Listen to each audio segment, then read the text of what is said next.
Om Namo Bhagavate Vasudevaya. Om Namo Bhagavate Vasudevaya. Om Namo Bhagavate Vasudevaya. Bhagavad-gita as it is, translation and commentary by His Divine Grace Srila A.C. Bhaktivedanta Swami Prabhupada, founder Acharya of ISKCON, Chapter 9, Text 3. Ashradhana Purusha Dharmasyasya Parantapa Aprapya Mang Nivartante Mrityu Sansara Vartmani. Those who are not faithful in this devotional service cannot attain me, O conqueror of enemies. Therefore, they return to the path of birth and death in this material world. There are different levels of Krishna consciousness, Prabhupada has mentioned here. According to the development of faith, as Chaitanya Mahaprabhu said, Shradhavanjan hoy bhakti adhikari uttam maddam anishta shradha anushari. Chaitanya Mahaprabhu said that one who has faith can take up devotional service. And according to the level of one's faith, one is classified as a topmost, middle level, or neophyte devotee. Now in Gita, Lord Krishna also describes 4 kinds of people who take to devotional service. I think you know that verse.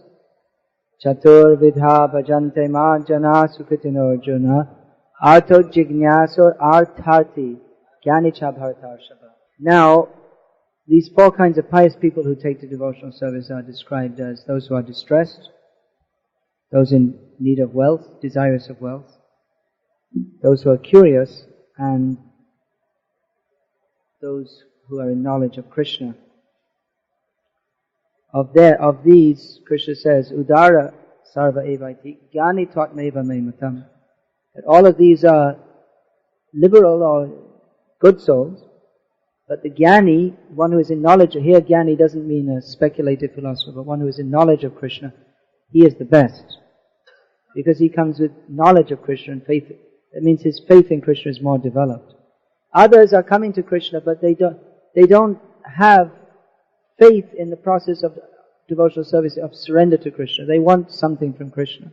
Or the jignasa means he doesn't really have faith in, one who's curious, he doesn't have faith in Krishna, but he's interested. That's why we see many people come to Krishna consciousness, but they remain as a mixed devotee. It means they don't fully give their faith.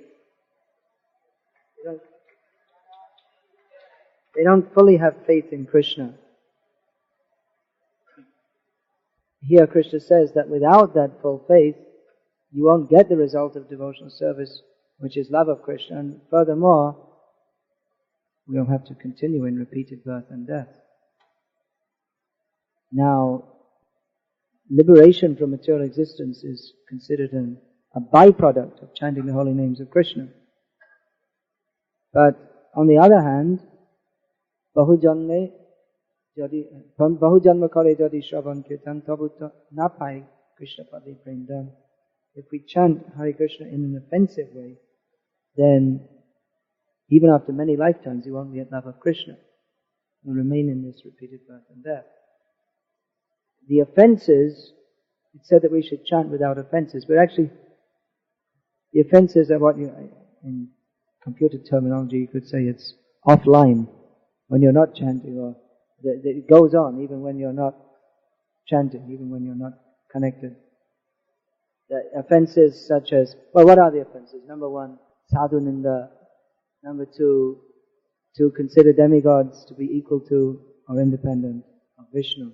Now this is very common. We see many people, they like to chant Hare Krishna, but they maintain attachment to some demigod, or maybe not even to some demigod, but to some bogus incarnation. Yesterday I was reminded to speak on this topic by the wife of, I was thinking to speak on this topic anyway, but other things came up in the meantime. Parameshwar Gaur, Prabhu's wife, had told me that she knows someone in Sharjah who's chanting Hare Krishna for quite some time now, but still attached to Shirdi Sai Baba. So it's nice chanting Hare Krishna, but if we remain attached to this, to demigods or to so-called incarnations, yogis, whatever, then that's not what Krishna wants. Krishna says, Sarvadhaman parityaja mamekam sharanam vraja. Surrender to me only. In the Bible, at least in the translation we have, said that God is a jealous God. This comes up in the discussion where the Jews at the time of Moses were worshipping idols. It means they may have been worshipping some demigods, or more likely something like Gramya Devatas or spirits, or they're making some image. So this came out that God told Moses, tell them I'm a jealous God. I don't like them to worship anyone else. Of course, that's not a very good terminology, because jealous, that gives the idea, Name dvesho stina priya. I'm not envious of anyone, Krishna says. I'm not envious of anyone. But the point is being made that he doesn't like his devotees that, okay, you worship Krishna, you worship someone else. This is actually the Mayavad idea. Panchopasana. You worship Vishnu, Surya, Ganesh, Shiva and Shakti as they're all different manifestations of what is ultimately an impersonal absolute. So we see, there's one example. I also know people who have been chanting Hare Krishna for many years. They read Prabhupada's books. They like to do service. But they're still attached to demigod worship. They've been doing it with their family, Ishta Devata. Now, of course, it may be very difficult. Some places we're traveling to in India, and we meet people and they say, well, we've been worshipping this demigod in our family for the last 2,000 years, and you expect us to change. Yes! In the last 2,000 years, maybe how many more thousands of years are you going to go on taking birth and death to worship some demigod? No, that's the whole point. Why are you worshipping demigods? Why do people worship demigods? What does Krishna say? Kamaistaya hrityajnana prapadyantenya devata. Because their intelligence is distorted with lusty desires. Hrityajnana, that nashta buddhi, their intelligence is spoiled. So yes, change is required. But old habits die hard, and for those who don't really understand Krishna consciousness, then Krishna Bhakti may seem to those who haven't read Prabhupada's books, it may seem to be just another manifestation of Hinduism. You see, when you worship a demigod, you do an arti, you chant some mantras, you put on some kind of tilak, put on a dhoti, at least when you're doing the arti. And you do the same thing with Krishna. And there are so many different gods. It seems like the same to those who are not in knowledge. Those who don't, when Krishna says, here, those who don't have faith, they don't attain me. That means to not have faith that Krishna is the Supreme Personality of Godhead. We'll find so many people say, yes, we believe in Krishna. We believe in all the gods. But that's not actually believing in Krishna as the Supreme Personality of Godhead. That means some kind of general, vague faith. But that's not Krishna consciousness Krishna wants. Krishna consciousness means to surrender to Krishna only, without diversion. In the Sri Vaishnava Sampradaya, they're traditionally so strict that Sri Vaishnavas, they wouldn't enter the temples of even Lord Shiva or anyone else. And of course nowadays we see most of the traditional Sri Vaishnava families, they're worshipping Sai Baba or Kalki Avatar. Well, why? Why? How has that come about? They've come from such a strict position to such a degraded, abominable position that a few years ago in Sharjah, it happened in Bahrain also. They brought me to one home. You know the name? Lakshmi Narayan, his name is. I had a nice picture of of Ranganatha Swami. Traditionally they've been worshipping, but I saw also Sai Baba. So I blasted them. I said, no, I didn't find it funny at all. It was very painful to see. And I told him, it's very painful that you come from such a nice background, such a nice sampradaya. All your forefathers are weeping that our descendant is doing such a rascal thing, is worshipping this bogus person.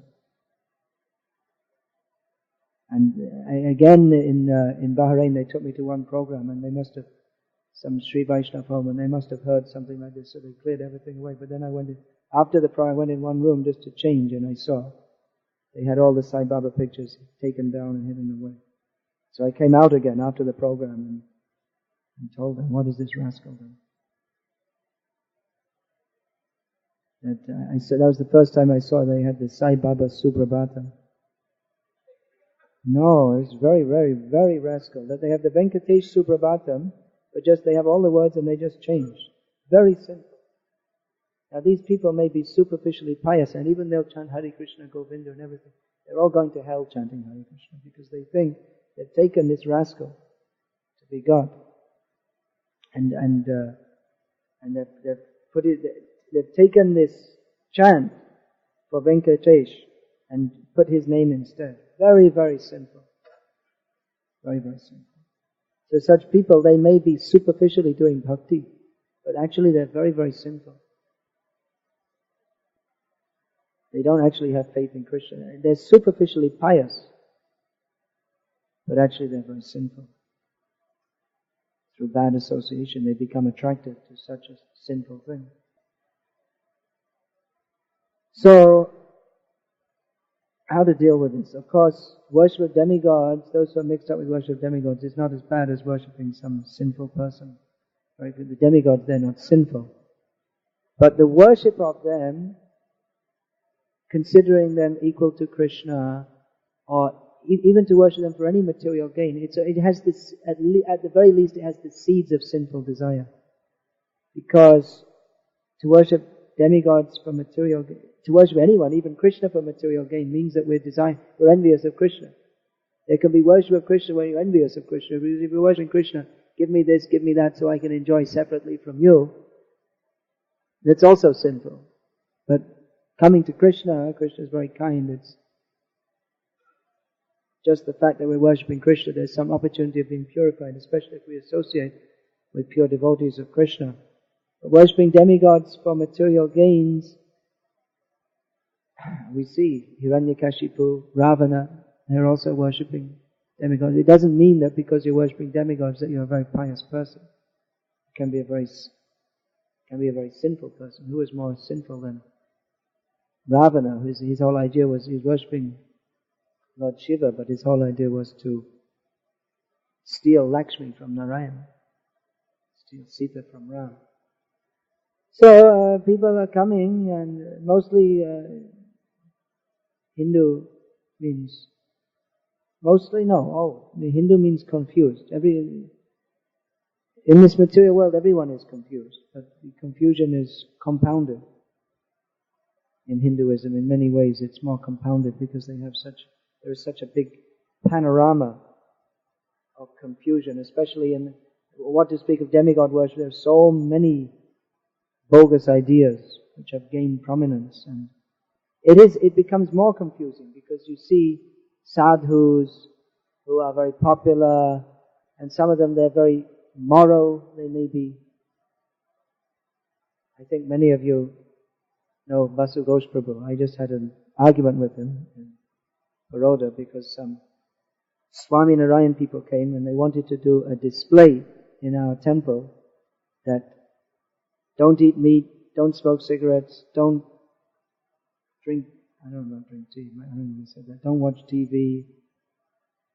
And I said to them, no, you shouldn't do this because you're sinful. You're promoting a jiva as God. So even though these ideas may be good, but your ultimate idea is very sinful. So I had some argument with Vasu Ghosh Prabhu. He's saying, well, after all, these are Bhagavatam principles and they're not directly promoting. Anyway, they got the message from me. They wanted, and they didn't come. And Vasu Ghosh Prabhu was also, he didn't mind that they didn't come. But even you see, the point I'm making here is that in many ways they seem like very good and pious people. I agree with all those things.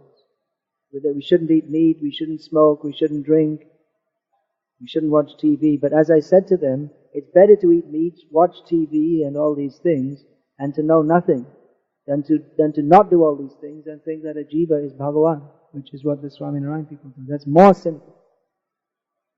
Eating meat due to ignorance or whatever it may be, that's very sinful. Even in ignorance, it's still sinful.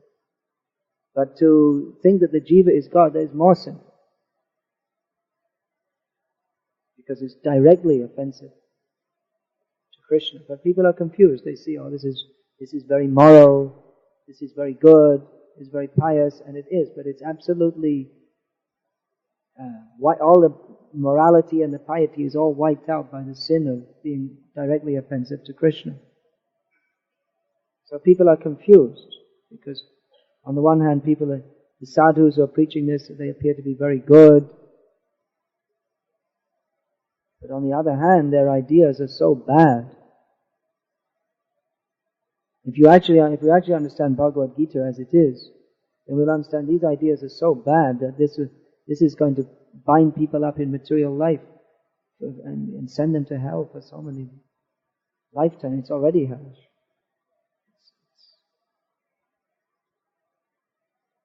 So, but people don't know. They don't understand philosophy, and they think, seems pretty good. It's very popular. A lot of people praise them. Of course, the Bhagavatam is also commented on this. Svavidvarahoshtra karai samstuta purusha pashu nayad kana patopeta jatu nama gadagajaha. Bhagavatam states that those who praise others, who don't recognize Krishna as the Supreme Personality of Godhead, they're simply like hogs, dogs, camels and asses. They're animal-like. In fact, that's being kind to them, because the hogs, dogs, camels and asses in that status, they don't do such nonsense as worshipping the jiva as God. But they became hogs, dogs, camels and asses because they did that. They do things like that. So it's saying men like hogs, dogs, camels and asses, because that's what you end up as. They're preaching some bogus philosophy, and then they'll get the body of a donkey, which is also makes a big noise. Simply a disturbance. Carrying a heavy weight, useless for itself. So people don't know, they're confused. They may be good souls superficially, but they get captivated by the wrong idea. And they think, if we go to this Baba, we'll get some blessing for material benefit. And they may do. So many people are going to all these bogus things, Sai Baba and this and that. And presumably they're getting something from it, otherwise why should they go? They must be getting some kind of material benediction. Something. It may be that this certain people, they're born with certain yogic powers from previous life, whatever it may be. That doesn't mean that they're good people. Just like Hiranyakashipu had so much mystic power by his austerity, but he was a demon.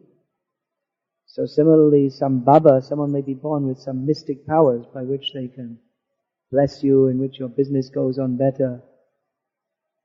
Actually, that's not the business of a sadhu at all, to give you such blessings. The blessings of a sadhu is to give Krishna consciousness. Not to entangle you more in material life by giving your business will improve. And what's the value? Unless you give everything to Krishna. But even if you want to give everything to Krishna, that's for Krishna to decide what's best for you. That the sadhu he doesn't take the role of Krishna. Yes, your business will improve. That's for Krishna to decide what's best for the jiva at that particular point in time. I've seen that this blessing business, such nonsense things. Once I was in Bengal, and there was one of these gosais, blessing machines. They give their useless blessing. They have no austerity, but they give blessings, and foolish people, they think, oh good, I got blessed by a gosai. So one old widow came up to this gosai. He was almost going blind. She's very old. And she asked, please give me your blessing, I'm going blind. And the Gosai said, don't worry, God will look after you. What a nonsense thing to say. She's going old, she's going blind, he should say, you're going blind and old, you chant Hare Krishna. You're not going to get better. It's the time of life. Why this is the sign that the eyes are going, it's the sign that you should open your eyes to Krishna, chant Hare Krishna and get out of this material world. The Gosai himself has no such idea. He gives blessings, so-called blessings, and takes money. So he's cheating. I think I told this here once before. Once I said Chitrakoot. So we were going around the hill. There's a parikrama. So there was one banyan tree there was some purohit or whatever, panda. So completely stereotyped. There I was in sannyas dress. I guess they don't get so many sannyasis. So I was completely stereotyped. He said, come and do the puja here, you'll get money, children, and so good health and all these things. I said, look, can't you see I'm a sannyasi? He says to everyone, you get money, children, all these. And anyway, these days people don't want children, but he's just doing whatever his father taught him. They want, they're having birth control, they don't want children. He said, look, I'm a sannyasi, I don't want children.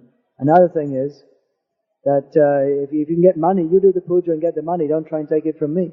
You get the blessing and get the money yourself, and don't try and get 10 rupees out of me.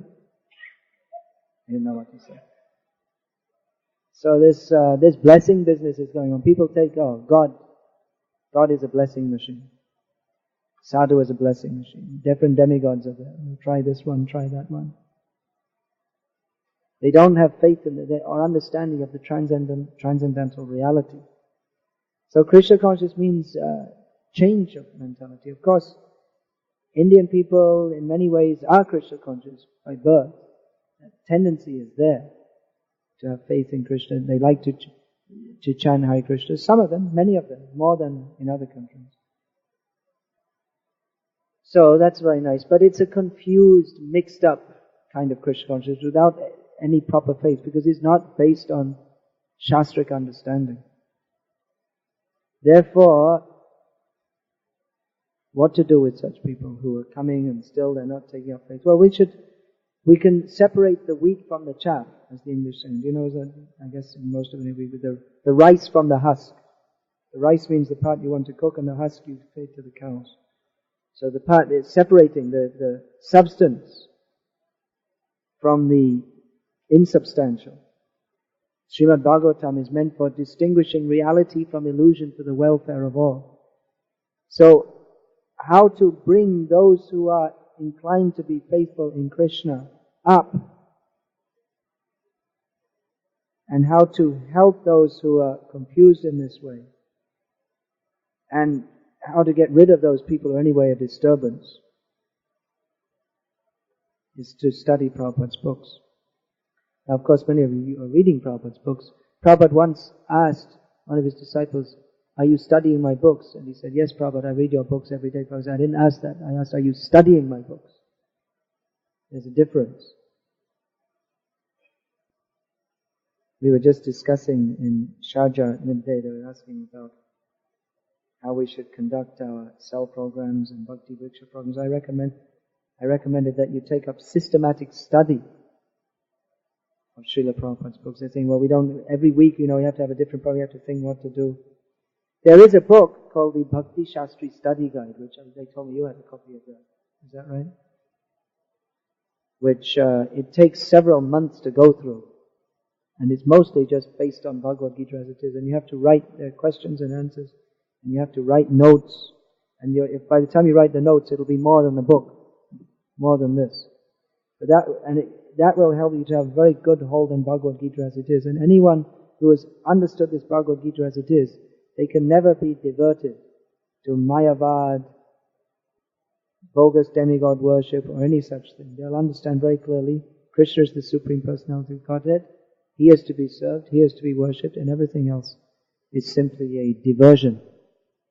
So I recommend that you take up the study of Prabhupada's books. That will help you. more, to become fixed, all of you to become very fixed.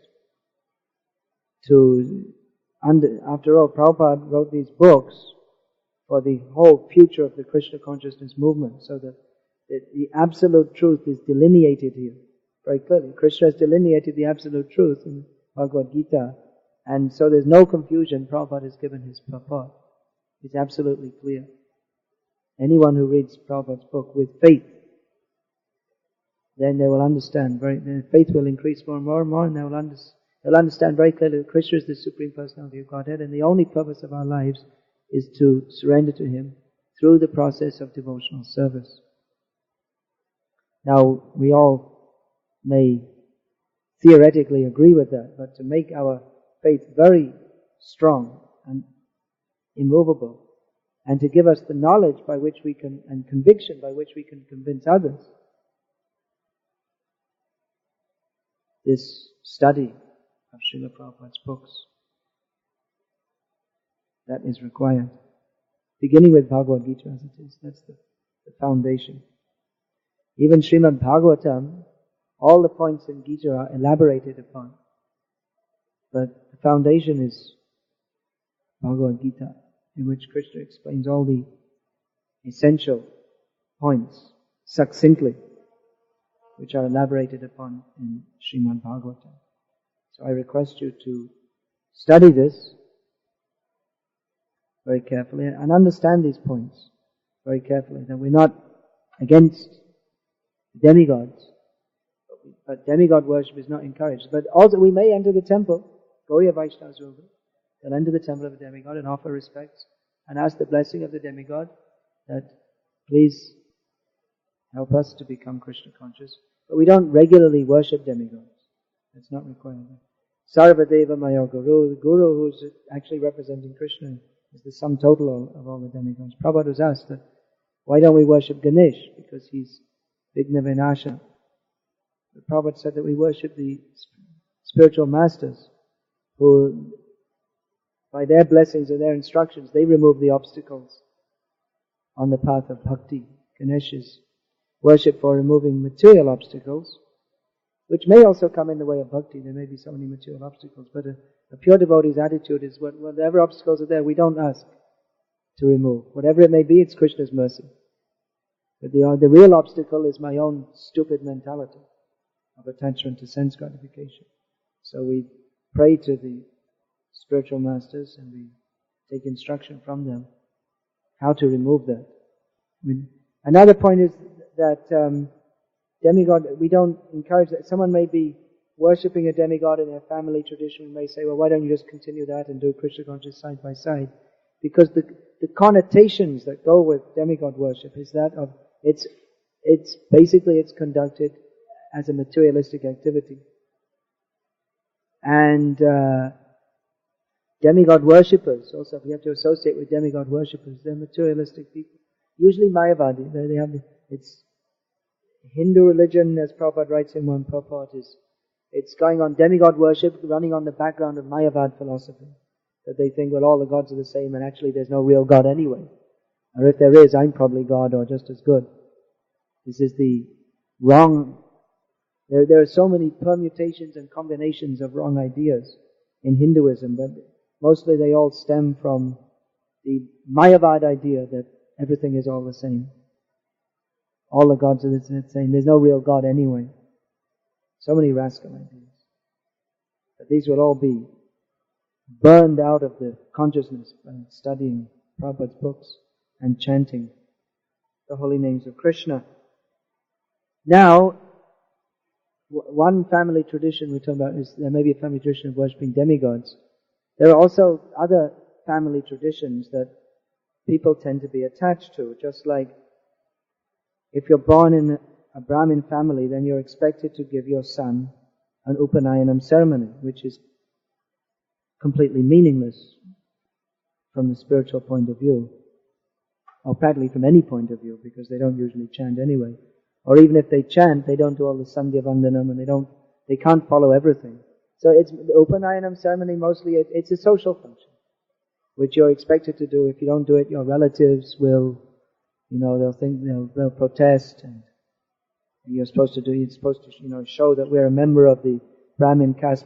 But it's simply enforcing the bodily concept of life, that we're members of the Brahmin caste. Who's a Brahmin? Previously, the members of the Brahmin caste, they may have been Brahmins, but nowadays they're all Shudras, mostly. Some of them are Vaishyas, running their own business. Even that, not properly pious.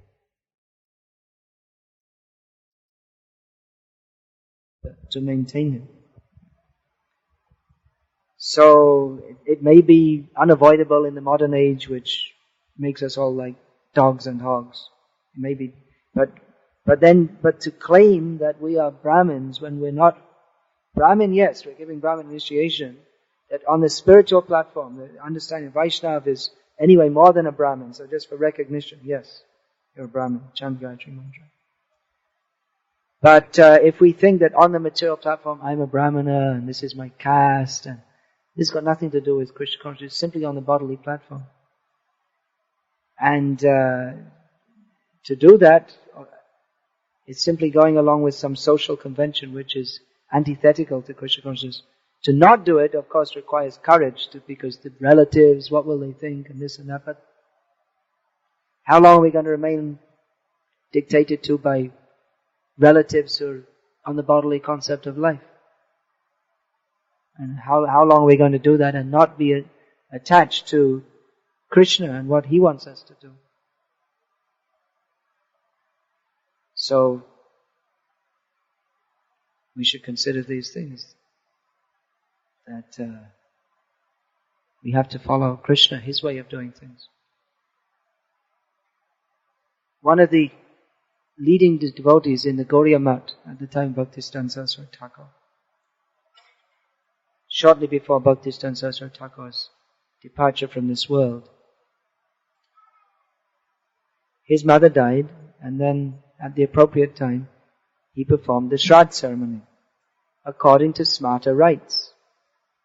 Despite Bhaktisiddhanta Saraswati Thakur, he got wind of this was going to happen. And he told him, you can't do this is very bad.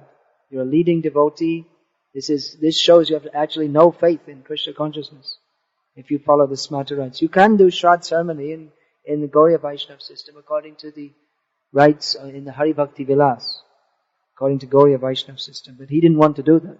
He wanted to do it according to their family priests, traditional family priests. And Bhaktisiddhanta Saraswati Thakur was very upset. This will spoil everything that we're doing. If you as a leading devotee, you show your lack of faith in what our Vaishnava Acharyas have given us, and you're simply considering that we have to follow our family tradition, which is on the bodily concept of life. He was very sorry, very upset. So actually to be Krishna conscious, it means to make a break with things we've done in the past, even those which our forefathers have been doing for many, many generations. And that of course that could be called dharma. Just like in Gita, Arjuna talks of Kula Dharma Sanatana. I was just talking about that, upholding the tradition within the family. I was talking about that last night. But what I'm talking about is upholding within the Hindu culture there are many good things. But those, you have to know which is favorable for devotional service and which isn't. And that of course has to be explained by Acharyas. Therefore we have books like Hari Bhakti Vilas which says, do like this. Actually you don't have to do Shraddha ceremony at all. You can just chant Hare Krishna. Or even if you don't do any particular ceremony, just by chanting Hare Krishna and having faith in Krishna, that will benefit your deceased forefathers more than any particular ceremony. But if you want to do, you can do by the method given in the Hari Bhakti Vilas. But that's why Gopal Bhatta Goswami has given this. Is that Hari Bhakti or Satkriya Saradipika? 2 books he wrote. Satkriya Saradipika. That means how to perform the Satkriya Saradipika means how to perform all these rites and rituals. But why he wrote this? So that devotees can follow these things. Gauriya Vaishnavas can follow these things. Otherwise, if they follow the Smarta means that they're simply following the Smritis without any understanding of what the purpose of the Shastra is. They're very particular to follow so many different rules and regulations without understanding the purpose of the Shastra. And in this way they miss the whole point of the Shastra, and for all they're following all the Vedas and this and that, Mrityu Samsara Vartmani, they come back to birth and death. As Krishna says here, they don't have faith in Krishna, and they remain on the path of birth and death. So Krishna consciousness, in one sense, it's a break from many, I guess in the Western countries this would be more so. But in Indian, for Hindu families, it means a fruition or the coming to bloom of whatever Hinduism or whatever culture you had before. But it also means chopping out all the bad things. When we say, sometimes we say, Hindu culture is very nice, and sometimes we say, Hinduism, it's all rubbish. And both things. We say, what does that mean? I mean, the original culture is very good. But so many things have been thrown in that there's so many bad things also. So when we say Hinduism, all rubbish, that means all the wrong ideas, which is mostly what's going on in modern Hinduism. It's mostly all wrong ideas. Any idea except Sarvadhaman Parityajya Mamekam Sharanam Vraja is a wrong idea. But they've introduced Jyotomat Totopat, unlimited paths. Whatever you think, it's all okay. So again, we have to understand on the basis of Shastra what is correct and what is not correct. What Hindu culture, there are so many good things. How you dress, how the family life is going on, how you respect elders, how you respect sadhus. We should offer our food before we take all these things.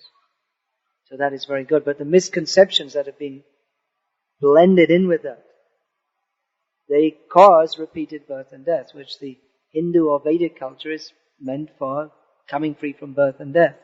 But so many wrong ideas have got mixed up that you simply get repeated birth and death by following all the wrong ideas. Therefore, the Shastras, what the Acharyas explain the Shastra in such a way that those who are sincere can appreciate that yes, this is the actual purpose. But then we have to follow what is given, and that may require some changes, something which we feel is almost like part of our existence. Just like my finger, we feel it's part of me. Actually, it's not part of me. It's part of the present body which I have, but we feel so intimately connected. When the bug bites, you feel the pain. So in the same way, along with the body, we have the bodily concept of life, by which we think, I am a smarta brahmana, and I have to follow all these rituals. And if someone says we shouldn't follow it, it's like cutting off your finger or having a bug biting your finger. It may feel very painful. But actually, it's not you. You are not a smarta brahmana, and these rituals are not meant for the upliftment of the soul. The way they're going on, they actually cause entanglement of the soul in material bondage by reinforcing the bodily concept of life and reinforcing all the wrong ideas which come with Smartaism, which is Mayavad.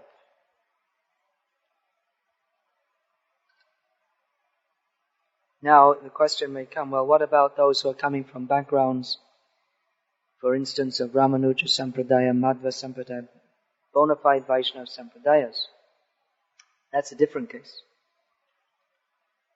That these are bona fide Vaishnava Sampradayas. At the same time, we have to take the good things out, and it's mostly all good. But on the other hand, if we identify, I'm a Madhva, I'm a Brahmin, no, is it? Birth? Oh, it's very strong among Madhvas that we're Brahmins by birth. We are the saved jivas. All the others go to hell. If you're according to Madhva philosophy, that the only hope to get free from birth and death is to be born in a Madhva Brahmin family. It's an unusual idea. Mamai Vangsho Jiva Loke Jiva Bhuta Sanatana. So we have some, there are, even though we're Madhva Sampradaya in one sense, but there are some differences of understanding there. I mean, even in our ISKCON, if we think, I'm a Brahmin, above and beyond everything else, we're servants of Krishna. That we always have to think. Chaitanya Mahaprabhu said, Naham Vipra, I'm not a Brahmin. Nacha Narapatya, Napi Vaishya, Na Shudra. I'm not any of these things. I'm not a brahmachari, grihastha. I'm a servant of Krishna. I'm a servant of the servant of Krishna. That is my identity. So even then, if we want to, there may be ceremonies, upanayanam for the boys, but we have to say, I mean, is this realistic or not? If they're taking upanayanam, then they should go to the Gurukul and be trained by the acharya. But if it's to have any meaning, if it's simply a family ceremony, then it's meaningless. Upanayanam means that they should study the Vedas. And sometimes they do that as a formality for one day or something. That's also meaningless. So to do an upanayanam, even in a good sampradaya, but simply as a formality, it's actually an insult to the previous acharyas who instituted such a system so that the training could go on, but there's no such training. So, again, we have to see, we shouldn't be attached to that which is not actually advantageous for coming up in Krishna consciousness. If we're attached to rules and rituals simply because they're rules and rituals, and, well, my parents expect me to do it, and what will people say? But then why indoctrinate your children in something which is meaningless and useless? And why perpetuate something when you're supposed to have higher knowledge? Why perpetuate something which is going on the platform of lower knowledge? Even though you may be in a good sampradaya, if you're simply performing an upanayanam ceremony as a ritual, then it means you're acting on the platform of ignorance. What is this ceremony meant for? So all these things, if we go on doing these things, then it actually indicates there's something lacking in our faith and surrender to Krishna. So it requires faith in Krishna to simply surrender to Krishna. It requires faith to do that. And it requires some courage also. Because there are always going to be people who are against that, who don't like that, and who will say so. And there'll be there may be pressure from so many different people. But of course, a devotee may make some adjustment according to time, place, and circumstance. There may be some kind of placating of relatives rather than constantly fighting with them. That may be,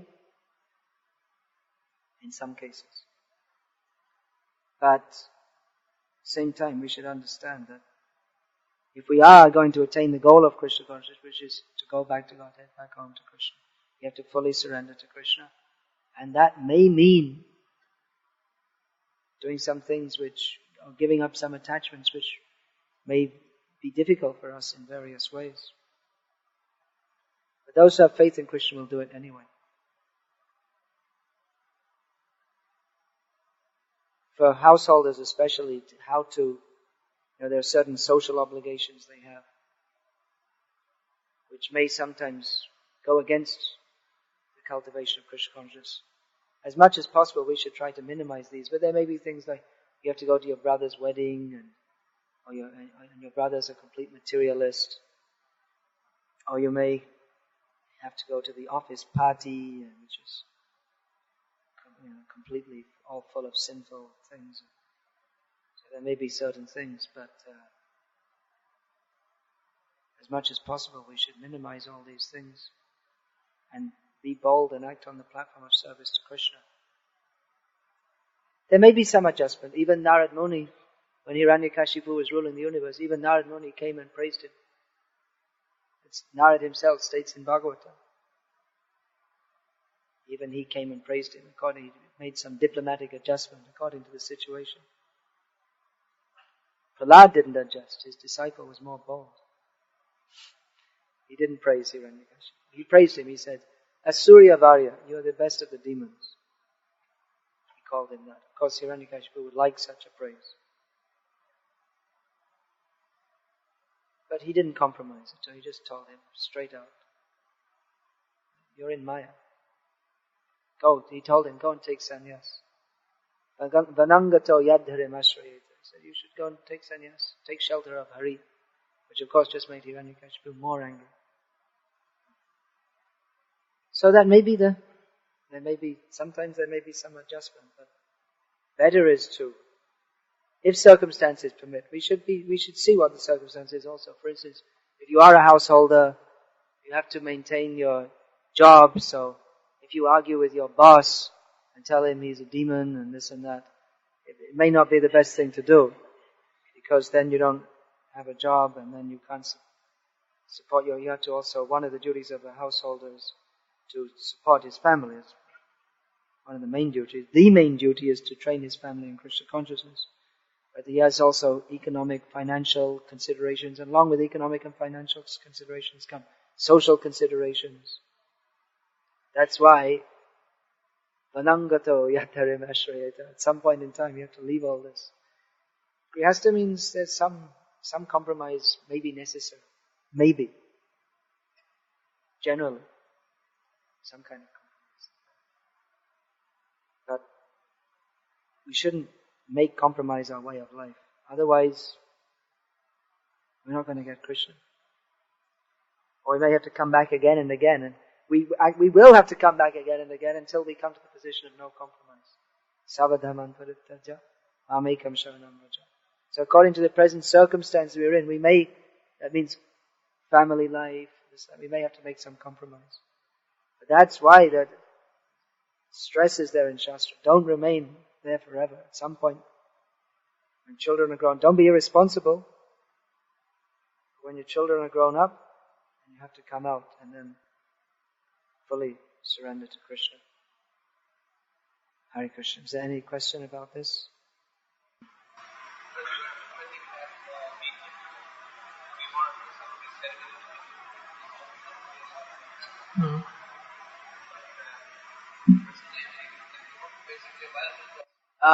It has been Gurukul Maharaj, who's no longer in the Gurukul, under his direction. A translation of that has been made.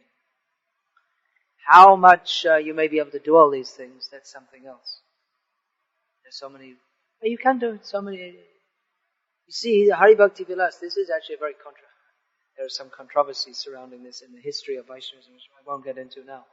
But Bhaktisiddhanta Saraswati Thakur analyzed that Gopal Bhatta Goswami wrote the Hari Bhakti Vilas with Smartaism in mind, because people in that time were very much attached to so many different rituals. Krishna consciousness doesn't depend upon rituals, but people generally think that if someone's chanting a lot of mantras, when they do something and they turn this way and they chant one mantra and then they turn in another direction, chant another mantra, and everything, this should be facing east and that should be facing west and everything. People, they think, oh, this is really it. So people were very much attached to that. So he wrote the Hari Bhakti Vilas so that with so many different rituals and formulas, so that one thing the smarters would think, okay, that's all right. It's not too bad.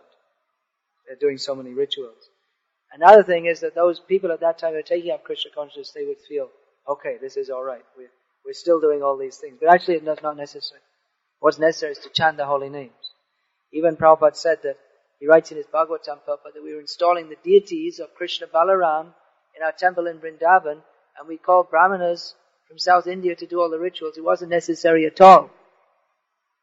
The real installation was the chanting of the devotees, chanting kirtan, because in Kali Yuga everything is complete by kirtan. But because the people of Vrindavan think that it wouldn't be proper unless you do all these rituals, we called all the Brahmanas and did all the rituals.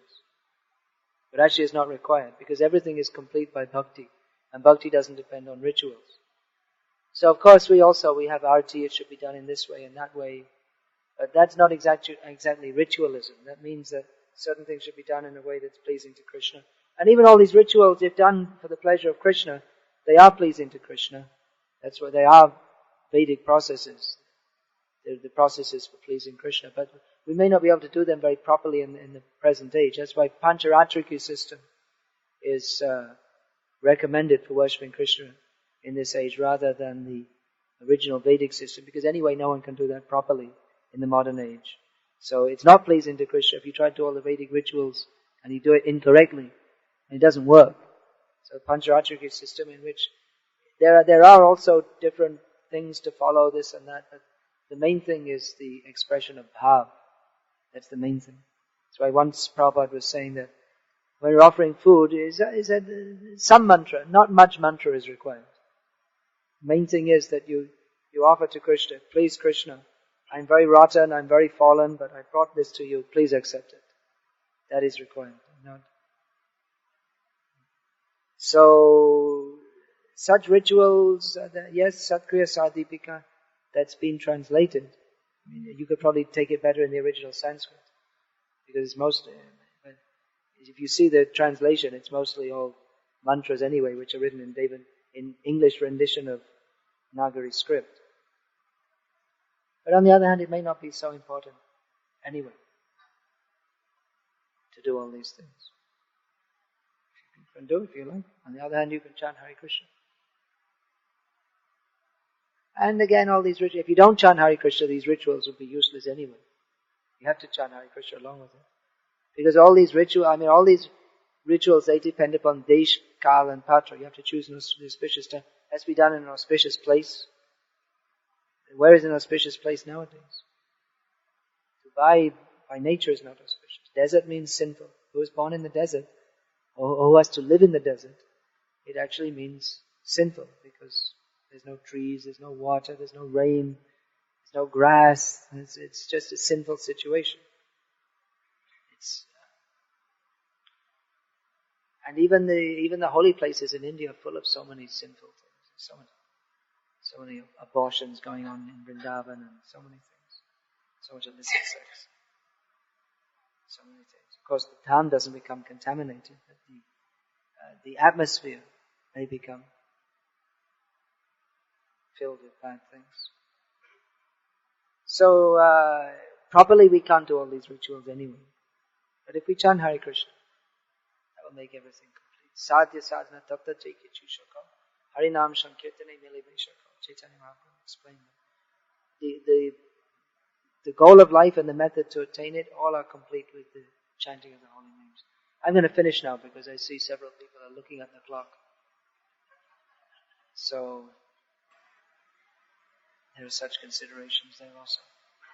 It's also important to rise early and chant your rounds. Sometimes we go late many nights, but then our chanting is, we rise late or we rise early anyway, and then our chanting is so filled with. So regulation is also an important part of Krishna conscious sadhana. Sometimes we have festivals and they go on like that. As a daily practice, we should try to rest early and rise early so that we can chant nicely in the morning. You're going to ask a question anyway.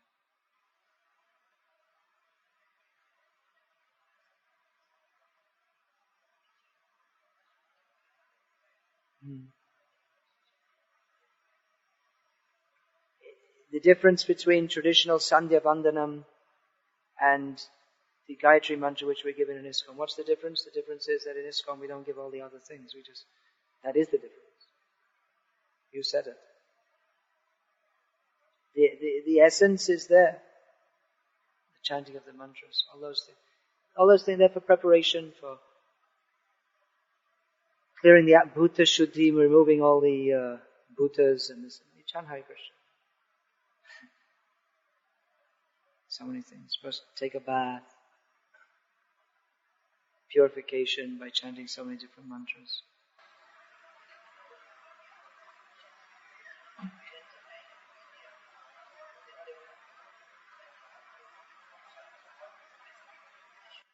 Chant Hare Krishna. Chant Hare Krishna.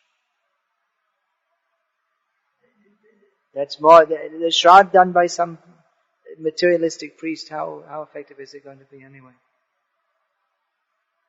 They don't know, they're chanting the mantras, they don't know what they mean. Probably all the pronunciation is wrong, and they don't care anything about the soul who's departed. They have no idea where they've gone, and they don't care anyway. How valuable is that going to be? Priest is for him is a job. That's all. So what benefit? The shraddha should be performed by a priest. It means the priest should also be we should be cultivating the pure qualities. But if they're not, then what is the value of anything done by such a priest? So you can have a festival on the appropriate day. Here you call the people, call everyone, have kirtan, offer prasad, keep a picture of the departed relative, give one plate like that. Keep one plate for them. Then afterwards you can distribute that plate, you can give for the pigeons which are now come here to Dubai. You can leave it out like that. That you can do.